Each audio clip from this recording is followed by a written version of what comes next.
내가 일하는 회사는 주로 외부 활동이 많고 사무실에서 일을 하는 시간이 상대적으로 적은 곳이었다. 대개 오전부터 외부 미팅이나 현장 업무가 많아 점심시간에는 동료들이 각자의 일정에 맞춰 나가곤 했다. 덕분에 나는 늘 혼자서 점심을 해결해야 했다. 사실 처음엔 혼자서 식사를 하는 게 그리 나쁘지 않았지만 시간이 지나면서 매일매일 비슷한 메뉴에 질리기 시작했다. 자주 가던 백반집이나 분식집도 몇 번 반복하다 보니 점점 그 음식들도 물렸고 무엇보다 매번 같은 곳에서 사 먹는 게 단조롭게 느껴졌다. 그날도 예외 없이 점심시간이 다가오자 뭐 먹을지 고민이 되었다. 그렇게 회사 건물 앞에 새로 생긴 분식집이 떠올랐다. 몇 주 전부터 봤던 가게였지만 바쁜 일정 속에서 한 번도 가볼 생각을 못했다. 가게 외관은 작고 아담해 보였지만 뭔가 따뜻한 분위기가 느껴져 괜히 호기심이 생겼다. 그동안 매일 반복되는 외부 식사에 지쳐있던 나로서는 오늘은 여기 가볼까? 라는 생각이 들어 가게로 향했다. 식당에 발을 들이니 한 남자와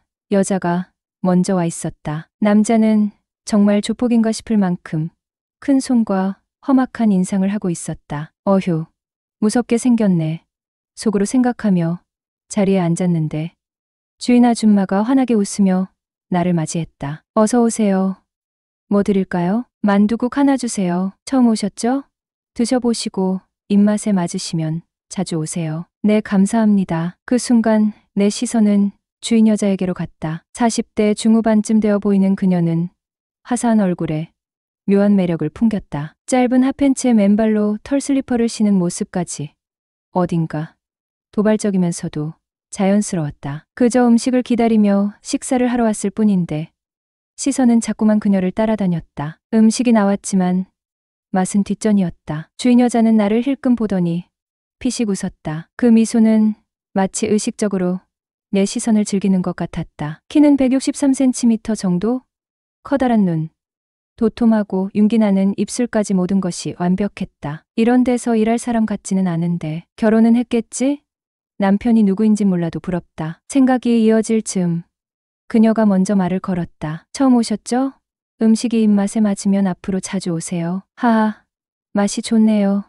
제 입맛에 딱 좋아요. 근데 밤에도 장사하시나요? 저희는 9시에 문 닫아요. 아쉽네요. 저희가 근처에서 회식을 자주 하거든요. 저기 옆에 백반집에서 자주 회식하는데 거긴 삼겹살도 구워주고 해요. 나도 단체 손님 받으면 좋긴 한데. 그러니깐요. 근데 회식하면 보통 12시가 넘어야 끝나거든요. 외상만 많이 올려준다면야 새벽까지라도 열어야죠 뭐. 그럼 오케이 한 겁니다. 네, 좋아요. 언제든지 연락해요. 명함 드릴게.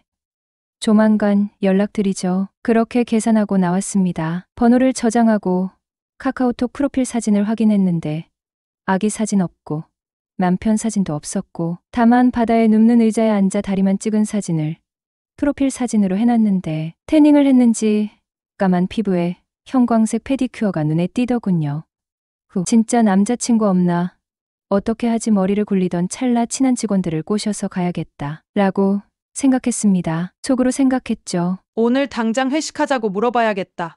직원들이 복귀했고 한 명 한 명 잡고 물어봤습니다. 형 오늘 시간 돼? 형님 오늘 시간 돼요? 제가 살게요. 갑자기 왜? 라는 질문에 상황 설명을 했고 괜찮은 아줌마가 있다고 말했습니다. 그렇게 주인 여자한테 바로 전화를 걸었습니다. 갑자기 죄송한데 오늘 회식해도 되나요? 누구세요? 아, 오늘 점심 먹었던 사람인데 기억 못 하시나요? 키 크고 덩치 좀 있고.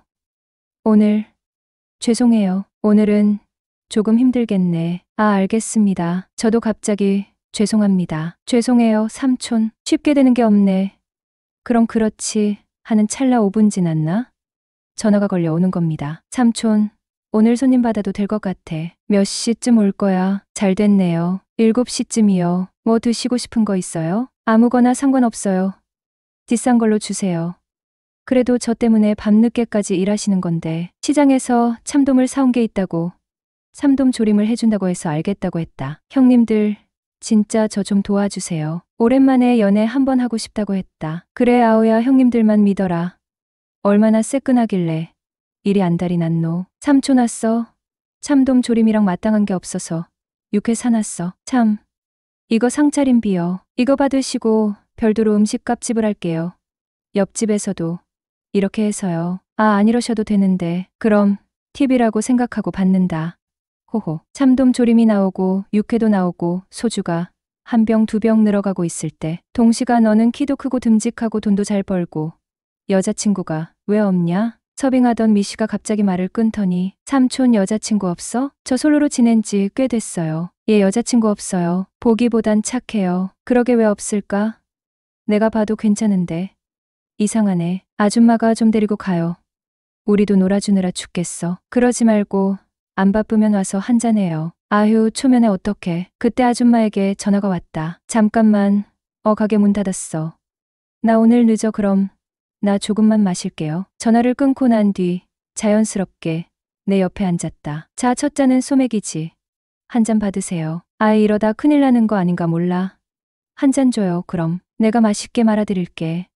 그렇게 한 잔, 두 잔, 세 잔, 네 잔, 열 잔 다들 인사불성이 되었고 중간에 나는 필름이 잠깐 끊겼는데 상호간의 호칭은 누나 자기로 변해 있었다. 그리고 주인 여자가 팔짱을 끼고 있더라고요. 형님들은 다들 대리나 택시를 불렀고 야, 먼저 간다. 오늘 꼭 성공해라 하고 순식간에 형님들이 사라졌고 주인 여자는 눈이 반쯤 풀려 있었습니다. 누나, 나 화장실에 좀 갔다 올게. 자기 같이 가. 보리를 보고 나왔더니 그녀가 배시시 웃으며 말했다. 자기 소리가 참 요란하네. 힘이 좋은가 봐. 나 담배 하나만 피고 갈게. 그래. 그럼 옆에서 같이 기다려 줄게 하며 내 옆으로 오더니 자연스럽게 팔짱을 꼈다. 자기, 담배 맛있게 핀다. 맛있게 펴. 담배 좀 끊어야 되는데 맛있어? 담배가 좋은지 나는 모르겠더라. 그냥 피는 거지 뭐. 안 피면 땡기고. 담배는 뭐 남자의 외로움을 달래주는 거란 말도 있잖아. 자기 진짜 외로운가 봐. 누나가 애인 해줄까? 나한테 그런 장난치지 마. 농담도 다 진짜로 믿는단 말야. 나 진짜로 물어보는 건데? 라면서 반쯤 풀린 눈으로 날 뚫어져라 쳐다본다. 자기, 근데 나한테 관심 있는 거 맞아? 당연하지. 오늘 가게에서 처음 봤을 때부터 반했는데. 그래서 일부러 회식도 잡은 거고. 그럼 나 어디가 맘에 들어? 모르겠어. 그냥 좋아. 이쁘고. 사실 나 미시충이야. 정말? 연상 좋아하는구나. 그럼 이해가 좀 되긴 하네. 자기, 나도 오늘부터 너 좋아할래. 다음 날 또 찾아갔다. 누나, 나 오늘은 혼술하러 왔는데 한가해 지면 같이 한잔해요. 손님도 없는 시간이라. 내가 그렇게 말을 하자 그녀는 좋다고 하며 잔을 하나 더 가져왔다. 어디 내놓아도 빠지지 않을 50이라고는 믿기 어려운 미모. 이 작은 식당에서 김치찌개나 팔기에는 너무나 아까운 그런 여인. 주변 아저씨들이 어찌 한번 해볼까. 그 동네에선 제법 미모가 특별난 여인이었다. 삼촌 한 잔 더 해요. 오늘은 그냥은 집에 못 들어가겠네. 그러면서 다른 손님들이 못 들어오게 가게 문 잠궈버리는데 조금은 난처하기도 하고 좋은 기회라면 기회인데 아무튼 복잡한 심정으로 맥주를 따랐다. 삼촌은 결혼 안 해? 이미 늦었죠. 저도 이제 30 중반이 넘었는데요. 그리고 주변에 결혼한 사람들 보니 싹 하시네요. 결혼 생각이. 아까운 총각 하나 버렸네. 하긴 결혼도 사랑하는 사람이랑 해야지. 요건만 보고 했다가는 이혼하기 일쑤예요. 요즘은 세상 중 한 커플이 이혼한다던데. 많이 마신 듯한데도 좀처럼 취하지 않는 그녀였다. 게다가 귀가는 아예 안중에도 없는 듯 했고 술자리는 새벽까지 계속되었고 서로에게 한 가지씩 소원을 들어주기로 했다. 누님, 우리 앞으로 친해지자는 의미에서 서로 소원 하나씩 들어주면 어떨까요? 소원. 어떤 건데? 상대가 원하는 거 뭐든지요. 뭐든지면 나랑 같이 살자 그러면 같이 살아야 되는 거야? 아니, 그때그때 상황 봐서요. 지금처럼 둘 다 솔로고 혼자 지내면 잠시 살아볼 수도 있는 거죠. 호호. 암튼 재밌긴 하겠다. 그럼 전 오늘 바로 소원권 사용할게요. 지금 바로 한다고? 네? 들어보시고 상황 되면 들어주셔야 해요. 그래. 우선 말해봐. 오늘부터 우리 엔조이로 지내는 건 어때요? 부담 없이 만나보는 거죠. 그래. 알았어. 나야 삼촌이랑 연애하고 좋지 뭐. 그날 이후로 동거하다시피 살다 보니 어느새 자연스럽게 살림을 차리고 있네요.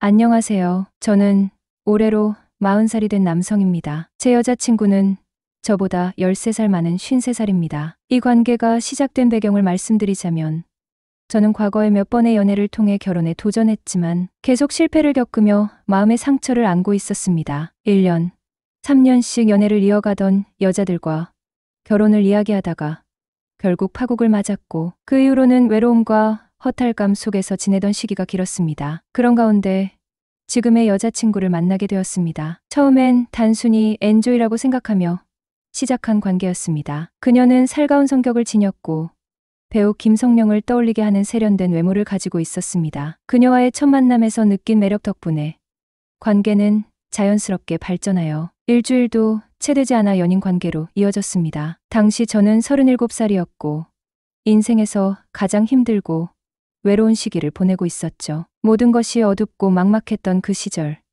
그녀의 존재는 한 줄기 빛과 같았습니다. 하지만 솔직히 말씀드리자면 처음부터 진지하게 결혼을 염두에 두고 그녀와 만나기 시작한 것은 아니었습니다. 그녀가 저보다 13살이나 많다는 점도 저 스스로에게 큰 걸림돌로 느껴졌습니다. 저의 인생 계획은 이미 어긋나 있었고 결혼 같은 것은 더 이상 바라지 않는다고 생각하던 시기였기에 가볍게 만날 수 있는 사람 정도로만 여겼던 것이 사실입니다. 그런데 그녀의 생각은 달랐던 것 같습니다. 그녀는 이미 50살이었던 당시부터 재혼을 진지하게 염두에 두고 저와 만남을 이어온 듯했습니다. 저희가 만난 지 1년쯤 되었을 때 그녀는 점점 더 결혼 이야기를 꺼내기 시작했습니다. 처음에는 부모님께 인사라도 드리자는 말로 시작되었지만 시간이 지나면서 그녀의 요구는 점점 더 구체적이고 강하게 변해갔습니다. 더 이상 이렇게 시간을 끄는 게 너무 힘들어. 결혼 언제 할 거야? 우리 각자 소원 하나씩 들어주기로 했잖아. 내 소원은 너랑 결혼하는 거야. 그녀의 말이 반복될수록 저는 점점 더 압박감을 느꼈습니다. 그래서 결국 솔직하게 제 속마음을 털어놓게 되었죠. 난 결혼 같은 거 생각해 본 적 없어. 자꾸 이런 이야기를 꺼내면 나 너무 힘들어. 이렇게 말했지만 그녀는 물러서지 않았습니다. 오히려 더욱 강하게 저를 몰아붙였습니다. 이제 와서 날 버릴 생각이야?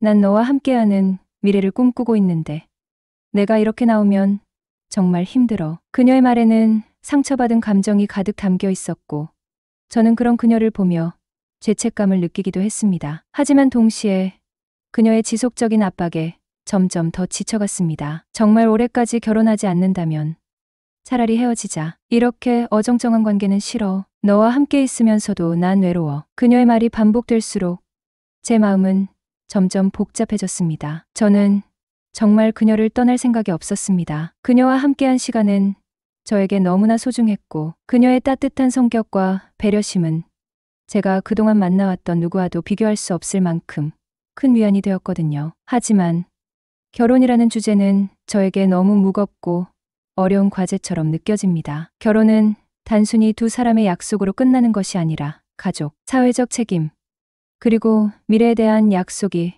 포함된 복합적인 결정입니다. 특히 그녀와 저희 나이 차이와 서로 다른 인생 경험이 저를 망설이게 하는 주요한 이유 중 하나였습니다. 그녀는 이미 두 아이를 둔 엄마로서 한 차례의 결혼과 이혼을 경험한 사람입니다. 제가 가장 두려운 것은 그녀의 닥달과 압박에 의해 결혼을 결정하게 되는 것입니다. 결혼은 두 사람이 진심으로 원하고 서로의 미래를 함께 그릴 준비가 되었을 때 이루어져야 한다고 믿습니다. 하지만 지금의 저에게 결혼은 그녀를 위한 희생처럼 느껴지고 있거든요. 이런 마음으로 결혼을 한다면 과연 우리는 행복할 수 있을까요? 그리고 그녀는 정말 원하는 결혼을 이룬 것이 될까요? 사랑과 결혼 사이의 균형을 어떻게 찾아야 할까요? 그녀와의 관계를 이어가야 한다면 어떤 방식으로 서로의 기대치를 조율해야 할까요? 그리고 만약 그녀와 헤어진다면 저는 과연 올바른 선택을 한 것이 될까요? 여러분의 현실적이고 진솔한 조언을 기다립니다. 사랑은 서로를 바라보는 것이 아니라 함께 같은 방향을 바라보는 것이다.